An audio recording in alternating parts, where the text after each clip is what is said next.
AI, while it can be a useful tool from time to time, if you start leaning on it too much as an artist, you're not actually creating anything that's yours. If you try to bypass the inconvenience of making it, then maybe you've made a product for other people that other people might enjoy, but you haven't made a piece of art that is for you. In cutting out that process, you no longer have something building up a level of self-respect.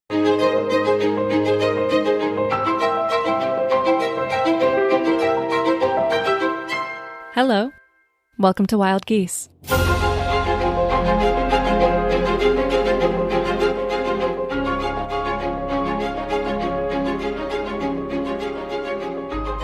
Hi.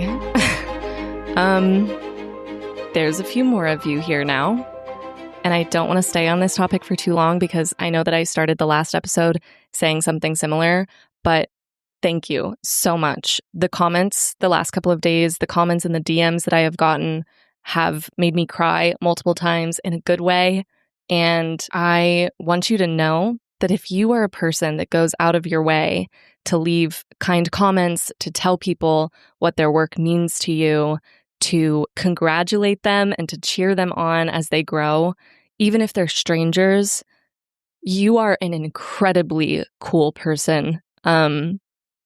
I don't want to cry. I got a few DMs from people that were telling me that they started new Substacks and they're getting back into their creative practices, and that is so meaningful to me. I kind of felt like I was going to be talking to a wall for a really long time, or just talking to my closest friends and family, and there's nothing wrong with that, and that is a beautiful thing, but expressing myself and having other people tell me what it means to them is... Whoa. Okay, I don't want to be annoying, but yeah. And I've been surprised by how few mean comments there have been. Not that I'm trying to open the door for that, but there have been a couple of critical comments. It's interesting because the critical comments that I have gotten really kind of spurred the inspiration for this episode.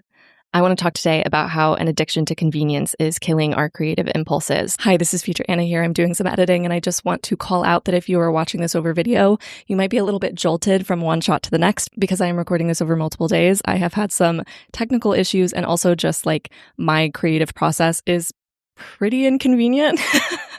So that's why the lighting is changing. That's why I'm looking different from one shot to the next. Maybe one day I will have the ability to just sit down and like get all of my thoughts out. But right now, making these videos feels more like writing an essay, and that every time I edit, I'm like, oh, I have more to say.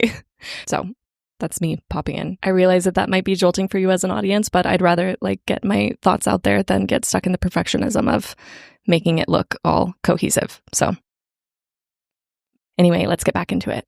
And I've been thinking about this on and off for a while, but I think the need for it was kind of driven home when I got a couple of comments along the lines of like, 5 minutes is really long for an intro, or like, when does she get to the point? Or like, can somebody drop a timestamp of when she actually starts talking about digital gardens, because I feel like I've been watching for 10 minutes and she hasn't gotten to it yet. And when I saw those comments, I had kind of mixed feelings about it because I haven't talked about this a lot on this season, but last season I talked a little bit more about it. I have been a podcast manager for other podcast hosts for, I think, about 2 years before I started my own podcast. And I'm not only doing like post-production for people, but I'm also doing creative consulting to help people make better content, more effective content. And advice that I have given so many of my clients, in fact, I'd like to say probably all of my clients, is exactly what those critical comments were telling me of like, let's make the intro, get to the point faster, let's have a great hook. I would give them like a formula for the best intro possible. And in starting my own podcast, I've become a bit of a hypocrite about that. And the thing now that I want to make clear before we get any further, now that I have more of an audience than I've ever had before, is that I hope that you stick with me long enough to see me become a hypocrite, because I am not afraid to change my mind and change my mind in public. And I mean, I'll say, actually, yeah, I am afraid. I am afraid of how quickly audiences can turn on me. That has been something that has been freaking me out in the past couple of days. So there is a fear there, but I also want to kind of highlight how beautiful it is to go through an experience that changes your mind about something. Sometimes people dig their heels into beliefs that they don't necessarily stand behind anymore because they're afraid to look like a hypocrite. And as a podcast manager in my business, I have marketed this talking point of like, get to the point with your intros. You're talking too much about nonsense before you get to the point and you're losing listeners. And strategically, analytically, that's true. I'm sure I am losing listeners at the beginning of my episodes because I'm talking about BS. When I started this podcast, I kind of made a deal with myself that I would throw out a lot of my own understanding of best practices when it came to podcasts, because so many of the podcasts that I have worked with, in fact, I would say almost all of the podcasts that I have worked with have been part of a marketing funnel for a business. And while I have a business that is very related to podcasting, I intentionally decided to have a podcast that was an artistic outlet for me. So that means that some of my content is not always going to cut to the chase. It's not always going to maybe feel convenient for you as a listener. It's not always going to be for you. I also got some comments that were like, well, this isn't relevant to me because XYZ. And what I have to say about that is that the beautiful thing about artistic discovery and consumption is that you have discernment and you have autonomy over your experience. If something I'm saying is not for you, then the video's not for you. And I think with the rise of AI and probably a bunch of different factors, people are starting to kind of approach creators with this mindset that they should be automatically serving their interests and giving them this instant gratification of like, answer my question immediately, you know? And it's like, if that's what you need, we have AI for that now. We have actual robots that can immediately tell you what a digital garden is and tell you exactly how to build it. And I'm not a robot. I'm a human being. The tools are out there for that instant gratification that it seems like some people are definitely looking for. But I think it's in our best interest to push back against that instant gratification and that convenience of the immediate answer. And I'm going to be talking about how this applies to the creative process, but I also think that interrogating our relationship with convenience is super, super important right now in society as a whole. Like, we desperately need to be divesting from the convenience of things like, for example, Amazon and Target, and like things just being so easy for us. And in unlearning that, we're going to have to start to strengthen the muscle of problem solving. You know, like, for example, if you need something and you take away the ability to get it from Amazon shipped to you overnight, what are you going to do instead? How are you going to find that thing? If you can't find that thing, how are you going to solve that problem for yourself? It sounds small, but compounded over time, when we're all reaching for convenience, that has a huge, huge impact on the earth, on small businesses, on our health. There are so many ways that convenience is hurting us. Right now, I want to zero in on how it's hurting our creative impulses, but just know that this is like a much larger issue. Anyway, enough of that tangent. I mean, I think about like if I opened a book and I expected the answer to be on the first page, I would never open a book again, because that's just not how it works. So when you're consuming things, you kind of have to ask yourself, is this a product or is this an art form? And of course, most of the time, it ends up being somewhere along the spectrum. We as artists, of course, we want to be compensated. So we often find ways to commodify our arts, absolutely. But I think when emphasis is put almost entirely on convenience, that becomes almost purely product to me. And I don't know that this idea is like fully fleshed out in my head, so feel free to disagree with me. But when I'm thinking about marketing, so much of the thing with marketing is to make it as simple as possible, make it feel as easy as possible, make it feel like the answer for the consumer so that they will buy the thing. Art, on the other hand, the process of creating it and the process of consuming it is inconvenient. There's going to be wasted time. There's going to be time when you're trying to make something and you're so fatigued that you just can't possibly like slug through it. There's going to be time when you're trying to find the things that resonate with you, that you're just coming up against a bunch of stuff that doesn't resonate with you at all. And Rain Fisher Kwan has an essay on Substack called Choosing to Walk, which is incredible. I feel like I'm constantly quoting Rain Fisher Kwan, so go read her stuff. She's just amazing. But she's basically writing about how her first job as a writer was, I think, as an editor.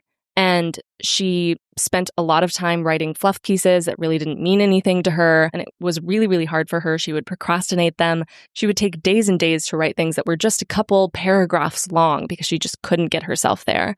And when she had that job, she really resented it. But now, years later, she can point back to that job and 100% say that that process made her a better writer, going through the hard, boring parts, going through the parts that she didn't really care about. And I want to read a little piece of the article for you because she equates writing to being like taking a walk.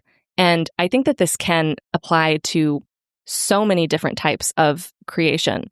So she says, I think of writing a lot like walking. It's rarely the most popular, the most effective, or the most efficient way of getting to your destination. I don't always want to do it, and it's not always technically enjoyable. Sometimes it's boring or slow. Sometimes it's tiring and pointless. Sometimes it's cold or wet or windy, and I'm retracing the same steps around my neighborhood that I've walked 1,000 times, and it sucks, and I'm miserable, and wish I'd stayed inside. Nonetheless, I always feel worse in my body and mind when I avoid doing it for too long. And it's a loss that feels greater than just the quantifiable enumeration of calories I didn't burn or sunlight I didn't see. Of course, walking offers the chance of unmatched material reward. Only through walking might you stumble upon a hole-in-the-wall restaurant that isn't on Google Maps, a rich lady doing a yard sale on her stoop, a garden, a special tree, a cat, a $10 bill on the ground. But you also might get spat on by a pervert. When you choose to walk, you choose not to pursue immediate gratification or even comfort, but simply to expand the number of things that might happen to you. Walking invests in the potentiality of your experience with almost no promise of tangible reward at all, which is something like being alive. She then goes on to talk about how AI, while it can be a useful tool from time to time, if you start leaning on it too much as an artist, you're not actually creating anything that's yours. If you try to bypass the inconvenience of making it, then maybe you've made a product for other people that other people might enjoy, but you haven't made a piece of art that is for you. In cutting out that process, you no longer have something building up a level of self-respect. Like every time that you return to something that you're making, that's evidence that you can put in your little evidence bank, that you're showing up for yourself, that you have a deep sense of responsibility to yourself, that you have a deep sense of accountability to yourself. I talked a little bit about the importance of building up self-respect in the episode titled Notes on Coming Back to Yourself, I believe. So go check that out if you want to, but also I wanted to talk about it a little bit more here. I read an article recently on Substack by a person named Zara called They Convinced You to Love Yourself So You'd Forget to Respect Yourself, which, even just the title itself, I'm like, whoa. And I appreciate the way that she differentiates the two and kind of makes a case for the fact that the emphasis on self-love is a very westernized thing and it's not always helpful. So I want to read a little quote from it just to get to the heart of why this is so important to me. So she says, self-love encourages a self-acceptance without challenge or accountability, while self-respect demands integrity, discipline, and most importantly, a steadfast alignment with one's values. If your worldview is one of higher purpose and one that acknowledges the reality that struggle is a condition of life, feeling good is peripheral. What becomes central is dignity, self-confidence, resilience, and an ability to rely on yourself. So I think there's something there that's important to dig into about feeling good being peripheral. I think when we make feeling good and positivity the center of our motivations, then it makes sense that we are prioritizing convenience over anything else. And when we push against convenience, we can start asking ourselves, like, why would we do this? It doesn't make us feel good. That doesn't seem like something I would do for myself out of love for myself. But she goes on to say, we don't often think of ourselves as an audience or a spectator to our choices, but we are. Every decision we make is witnessed by the quiet observer within us, the part of ourselves that knows when we have honored our word or betrayed it. This internal witness does not judge with fleeting emotions or external standards. It registers with quiet certainty whether we are living in alignment with our values or falling short of them. Over time, these observations accumulate, shaping how we see ourselves. When we consistently follow through on our commitments, no matter how small, we reinforce a sense of integrity. Conversely, when we repeatedly neglect our own promises, we erode our self-respect, fostering guilt, disappointment, or low self-esteem. So I can see that. I can point back to times in my life when I was really leaning on convenience and I wasn't really showing up for myself.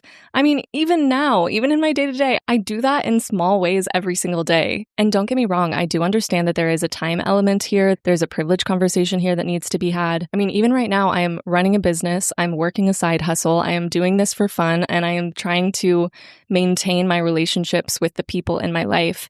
And that's not to say all of that to be like, oh, I'm so busy. I hate when people do that. But I am trying to say, like, I do understand reaching for convenience. I do that every week when I go to Trader Joe's and I get those frozen meals, like I'm not really cooking for myself right now. I understand. Convenience is still a very prevalent part of my life, but it is something that I'm trying to tease apart and work through because I'm starting to come to terms with how important it is to show up for myself in these ways with art or with just my life. Another reason why I think it's really important to push against our reliance on convenience is because I think there is fertile creative ground in edging yourself. And I'm already literally just in saying that, I am picturing family members listening to this and cringing. But listen, I'm not just talking about sexually edging yourself. I'm talking about in your everyday life, there are places where you can push yourself right up to the edge of what you're comfortable with. And in that place, that is the precipice between everyday repetition and boredom and all of that, and the other side, which is the unknown. That tension there is completely irreplaceable. There's no way to create something that surprises yourself if you don't push yourself there.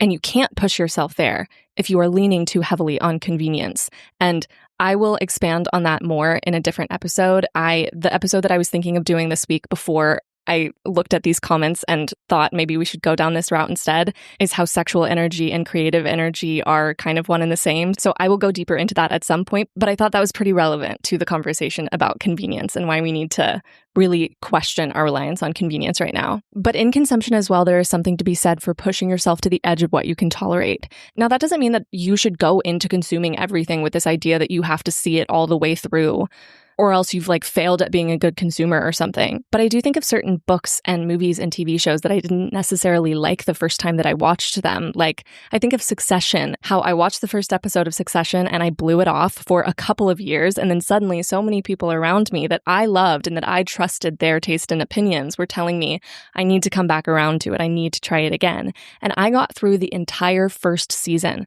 before I bought in and was like, oh, this is one of the most genius shows I've ever seen in my life. And it took a certain level of commitment. It took putting down my phone and watching a show that I wasn't necessarily super enjoying. And now it's a show that I go back and rewatch all the time because I think it has a level of genius that I haven't seen matched by a lot of other shows. There is a magic in sort of digging through other people's work and finding the gold there. But if you're expecting it all to immediately gratify you, immediately entertain you, then you're going to miss a lot of genius in the world. If you're relying on the algorithm to just feed you exactly what you're looking for and immediately give you all of the answers that you're looking for, you're going to miss out on so much. I mean, part of consumption is coming up against things that don't match your taste and thinking to yourself, why is this not for me? And then moving forward or moving away from it accordingly. When I think of the phrase, I do not dream of labor, it's interesting because when I first heard it, I was like, yeah, I don't dream of labor. But the thing is, we actually do as humans get so much satisfaction out of labor, especially when it's ours, especially when we can give it to our art and our craft and our hobbies, things that are literally ours, that we can kind of play God with, that have nothing to do with our relationships with other people, or maybe they do, but you know what I mean. James Baldwin has a speech called The Artist's Struggle for Integrity, and I think you should definitely go check out the entire thing. I want to talk about a little piece of it here though.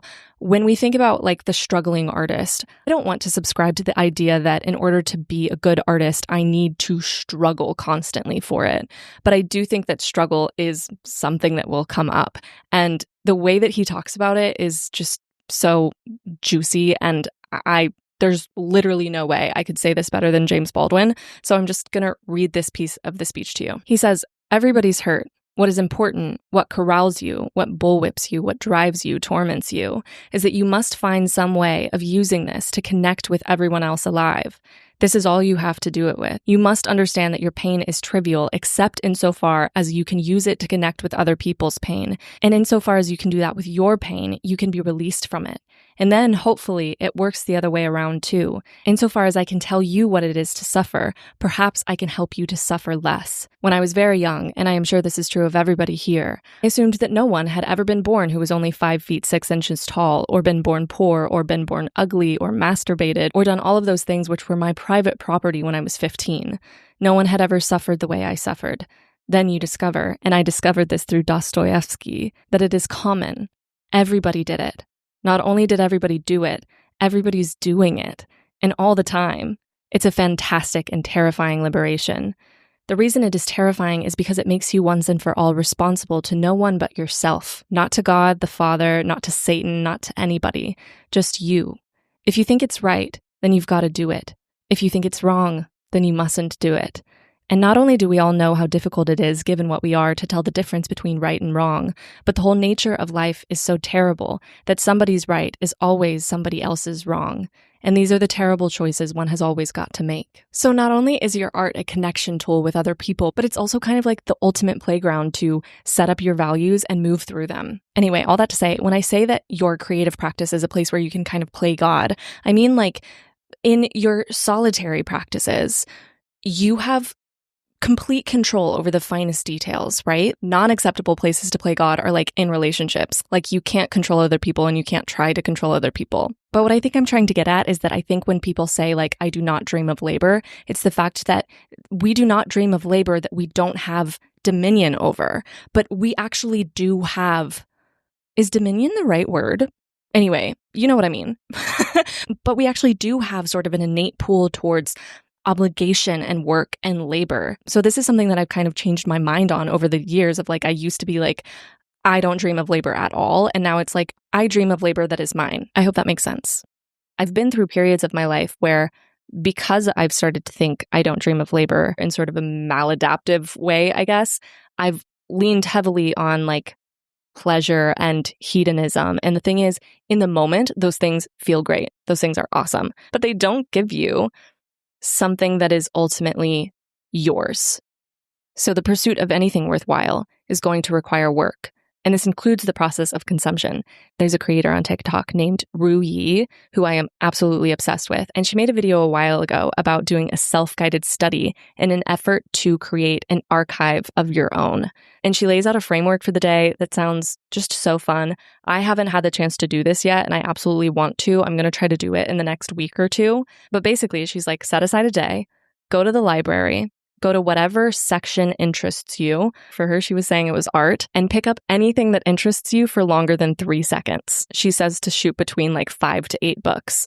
And then go and sit down with your 5 to 8 books. And basically what you're trying to do is activate your short form and your long form decision making. So in the short form, it's looking at a book and deciding in 3 seconds if it looks interesting to you or not. In the long form, it's actually cracking open the book and deciding whether you want to continue reading the book or not. If it's not interesting to you, put it down. Another thing that I would 100% encourage you to do with any of my episodes, if it's not interesting to you, put it down, move on. This is about building up your own taste and your own agency over the things that you consume. You don't have to force yourself to read through an entire book that you hate. Life is too short. And of course, in the whole process of doing this, take notes. Take pictures of the things that you're reading, take down quotes, make note of the author's name. Literally anything you want to document, you document. You can do this analog, you can do it digitally, whatever, however you want to do this. But I really love the idea of doing this because I think right now, so much of our lives are constructed by this algorithm that is very well shaped to our interests. But when you give yourself the opportunity to fully go to a place that is not dictated by any algorithm outside of your own algorithm, and you go and you make these decisions for yourself, I just think it can show you how much power you actually do have in this whole process. And it is probably inevitable that you will pick up some things that don't speak to you at all, that feel super boring to you. It is not going to be instant gratification. And I think that is a really good thing. And I guess to give you a tangible example to kind of wrap this up, this podcast itself, I am doing probably so inefficiently. Like I had a couple of comments asking me like what my process is for filming these episodes and getting all the memes and Tumblr screenshots and whatnot for video. And I have to tell you, it takes me so long. It takes me such a long time. I enjoy the process. Sometimes I don't though. Like sometimes I will film an entire segment and something goes wrong with the file, or I don't like the way that I said something. And sometimes I will literally say a sentence 12 times because I'm not liking the way that I say it. There are definitely things about the process that I have tried to make as convenient as possible for me to ensure that I am actually showing up for myself in the way that I want to show up for myself. But yeah, a good portion of this is really not convenient. And one more thing that I want to say before I log off is that this podcast, if you are watching on YouTube, is also on Spotify, Apple, all of the podcast listening apps. So if you are not into the Tumblr screenshots and the memes and all of that, I know it can be a lot visually. If you're not into that, you can listen to this audio only. It makes me laugh how different the download numbers are from video to audio. And I think maybe a part of that is also that some people just don't even know that this is a podcast that you can listen to audio only. I am personally more of an audio inclined person than a video inclined person. That's why it took me so long to get on YouTube in the first place. I'm not really a person that watches YouTube. So if you're like that too, go on over to Spotify or Apple or wherever you listen to podcasts and you can listen there. And yeah, I think that's all I have for you today. If you end up doing the library exercise, I would love to hear about it, whether you post about it or just send me a message. I want to hear how it goes for you. Also tag Ruyi if you do, because she is obviously the inspiration and the source for that. Anyway, I love you guys. Thank you so much for showing up here again and for making it to the end of the episode. You're a real one. Bye.